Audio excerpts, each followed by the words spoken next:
America and China are now locked in a fierce contest for global supremacy. Neither country wants open conflict, but there is deep mistrust and suspicion on both sides. Miscalculations, especially over flashpoints like Taiwan, could trigger a broader and more dangerous escalation. So we are in the midst of a messy transition globally. To what? Nobody can tell. America is stepping back from its traditional role as the guarantor of order and the world's policeman. But neither China nor any other country is willing or able to fill the vacuum.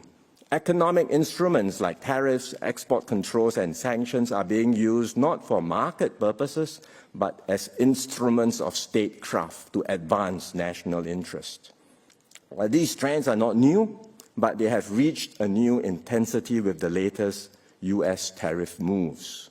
The U.S. has since postponed most of its reciprocal tariffs, but there is little comfort in this, because the current baseline tariff rates are still much higher than what they used to be, and the changes have already caused great uncertainty for businesses everywhere.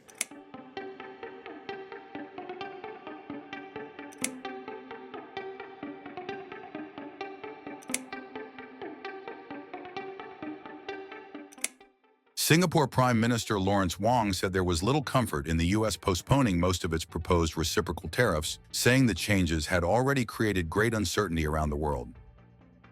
Wong also said the trade war between the U.S. and China would see trading between the countries grind to a halt, and the pain will be felt not just by them, but by countries everywhere. While President Donald Trump has postponed the so-called reciprocal tariffs until July, Wong noted the U.S. was still imposing a 10% baseline tariff.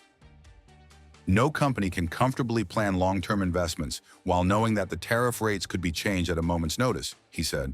What we are witnessing is the remaking of the global economy, not as one integrated system, but as increasingly bifurcated ecosystems centered around the U.S. and China. Trump's trade policies have clouded the outlook for Singapore's small, open, and trade-driven economy. On April 14th, the central bank loosened monetary policy for the second time this year, and the Trade Ministry lowered its economic growth forecast for 2025. Amid the deteriorating outlook, Singapore will go to the polls on May 3rd. It will be the first electoral test for Wong, who took over from longtime Premier Lee Hsien Loong as leader of the People's Action Party in May 2024. To understand our journey, we must first understand the global environment in which our nation was forged. Singapore's success did not happen in a vacuum. For much of the past 60 years, we thrived in a post-World War II rules-based international order, one that was shaped and underwritten by American leadership.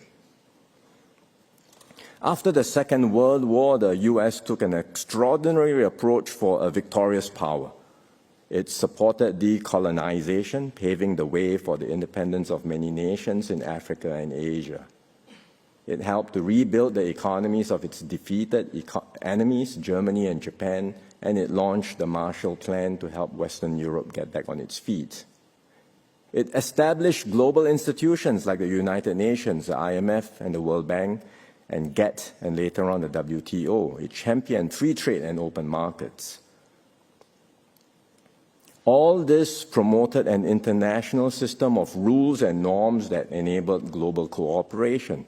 It created space for smaller nations like Singapore to participate meaningfully in world affairs and to benefit from global trade and development. America pursued these efforts out of its own enlightened self-interest, because having been dragged into 2 world wars, it was determined to prevent another global conflict. And it believed that applying its power to uphold such a global order, it could foster peace and prosperity, not just for the world, but also for itself. During the Cold War, the U.S. took decisive steps to stem the tide of communism. Its intervention in Vietnam gave Southeast Asia and Singapore the time and space we needed to develop and grow. The Vietnam War remains controversial. And so what we say about it may not be universally accepted, even in America itself. But Singapore is profoundly grateful for the tremendous sacrifices the US made intervening in Indochina at that time. Then, when the Soviet Union collapsed in 1991, the US stood alone as a sole superpower. Its leadership and security umbrella maintained peace and stability in Asia and created an environment in which countries like Singapore could flourish and thrive. Of course, things were not perfect. From time to time, America was criticized for double standards and inconsistency. But by and large, it remained a force for stability and a force for good. It is in this international context that Singapore took flight. Back in 1972, Mr. Rajaratnam envisioned Singapore as a global city, one that would, quote, draw sustenance not only from the region, but also from the international economic system. This vision flourished because of the global environment of cooperation, rules, and stability, and because Singapore chose to plug into this global system. Today, very unfortunately, this international order is fraying. The conditions that sustain it no longer hold. Within America, support for global engagement has declined. Many Americans feel left behind by globalization. Their communities have suffered job losses, stagnant wages, and social dislocation. There is a growing sense that other countries are benefiting disproportionately from America's security umbrella and access to its markets while contributing little in return. The long and costly wars in Afghanistan and Iraq after 9/11 have deepened public wariness towards foreign entanglements. And the shocks from the global financial crisis of 2008 and the COVID pandemic have caused further disruptions and dislocations. So there is now a strong and growing impulse within America to turn inward, to focus on its own domestic priorities and to scale back costly overseas commitments. This shift is evident under the current American administration. The US Secretary of State Marco Rubio himself highlighted that the unique role of the US was an, quote, anomaly and a product of the end of the Cold War. It was an anomaly and a product of the end of the Cold War. But this sentiment is not limited to one party alone. It reflects deeper structural changes in American society, that the US can no longer afford to lead the world in resolving every problem. And it now needs to cut back on what it does abroad. So this may not just be a temporary change in policy. This could reflect the new normal in the US for some time to come. At the same time, China has emerged as a near-peer competitor of the US. China has benefited immensely from this US-led order. And today, a new generation of Chinese, raised in an era of rapid growth and national revival, believe that the East is rising and the West is declining. They are also more assertive, determined to correct the perceived humiliations of the past and to secure what they see as China's rightful place in the world. America and China are now locked in a fierce contest for global supremacy. Neither country wants open conflict, but there is deep mistrust and suspicion on both sides. Miscalculations, especially over flashpoints like Taiwan, could trigger a broader and more dangerous escalation. Both powers claim they do not wish to force countries to choose sides. But in reality, each seeks to draw others closer into their respective orbits. This rivalry is already reshaping our world and will continue to define the geopolitical landscape for years to come. So we are in the midst of a messy transition globally. To what? Nobody can tell. America is stepping back from its traditional role as the guarantor of order and the world's policeman. But neither China nor any other country is willing or able to fill the vacuum. So nations are turning inward, prioritizing their own narrow interests. The once rising tide of global cooperation that defined the past decades is giving way to one of growing competition and distrust. And as a result, the world is becoming more fragmented and disorderly. Amidst these geopolitical realities, countries everywhere are re-examining their strategic assumptions and recalibrating their policies.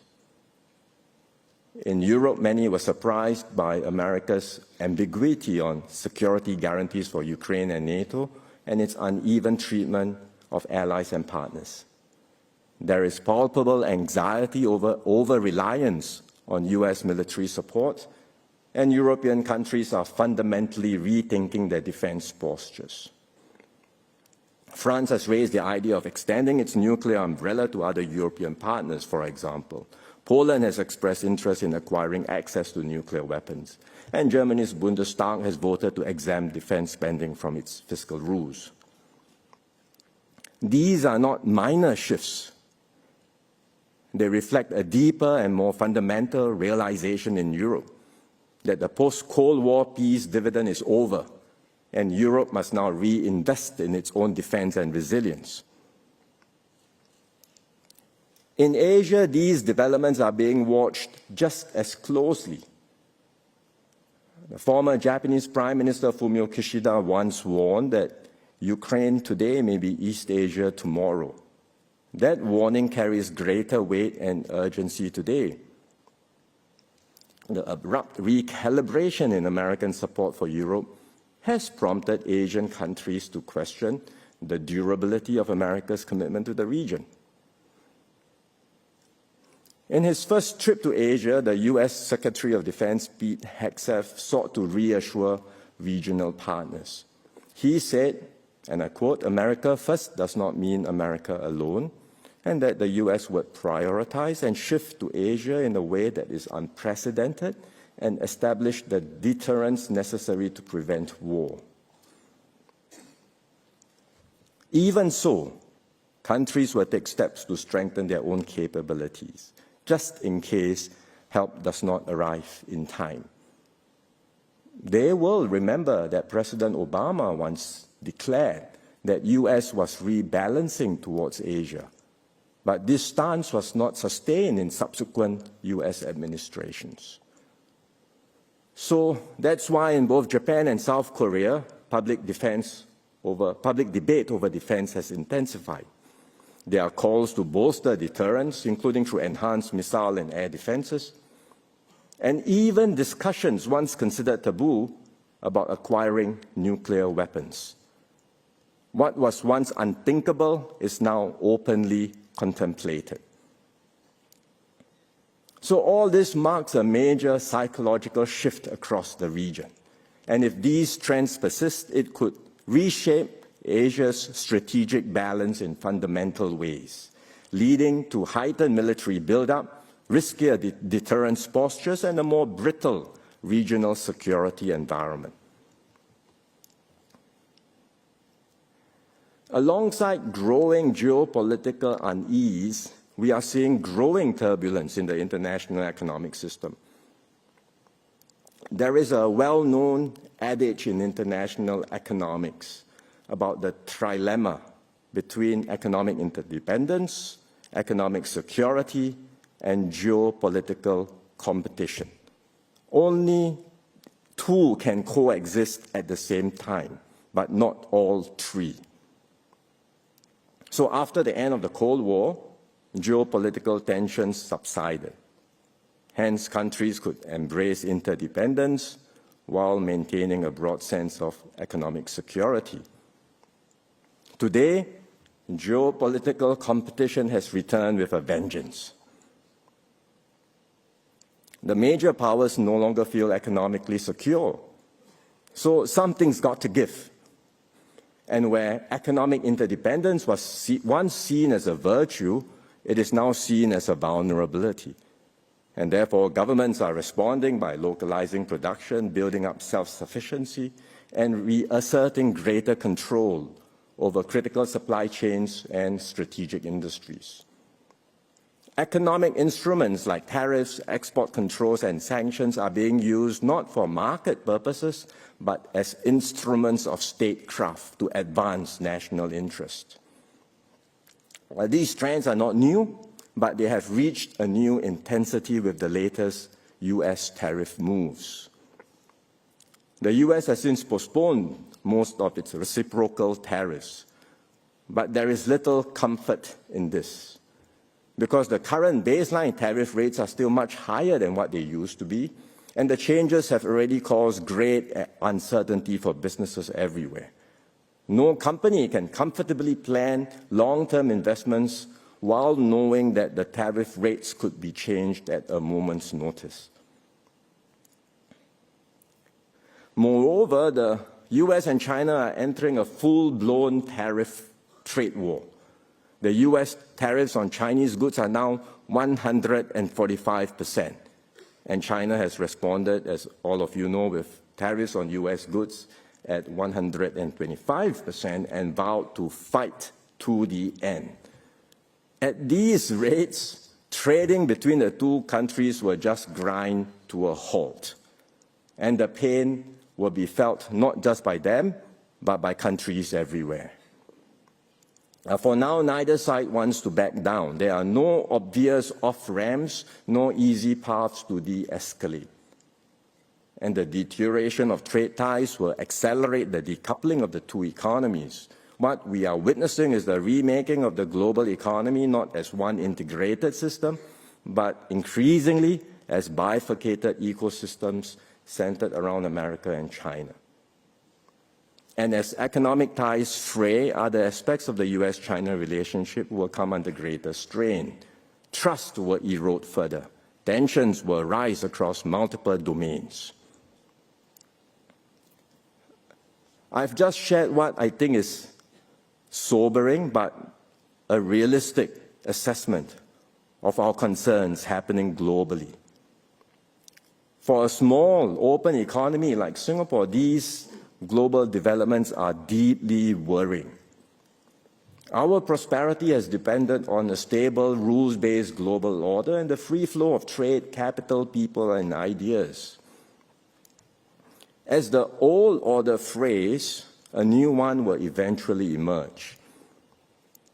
It is likely to be more multipolar, less coordinated, and more contested. It will not be shaped by the grand designs of a single superpower, nor by a harmonious concord of all the major powers, but more by the actions and choices of many different players. And despite our limitations as a small state, we cannot afford to be a passive bystander in this evolving landscape. Instead, we must respond with agility and resolve and actively shape our own destiny. And Singapore today is not without agency. We are better resourced, more capable, more connected than we were in 1965. We have forged strong friendships around the world. The Singapore brand is well regarded, and we enjoy a deep reservoir of international goodwill. More importantly, we are not alone. There are many like-minded countries that share our commitment to an open, stable, and rules-based global system.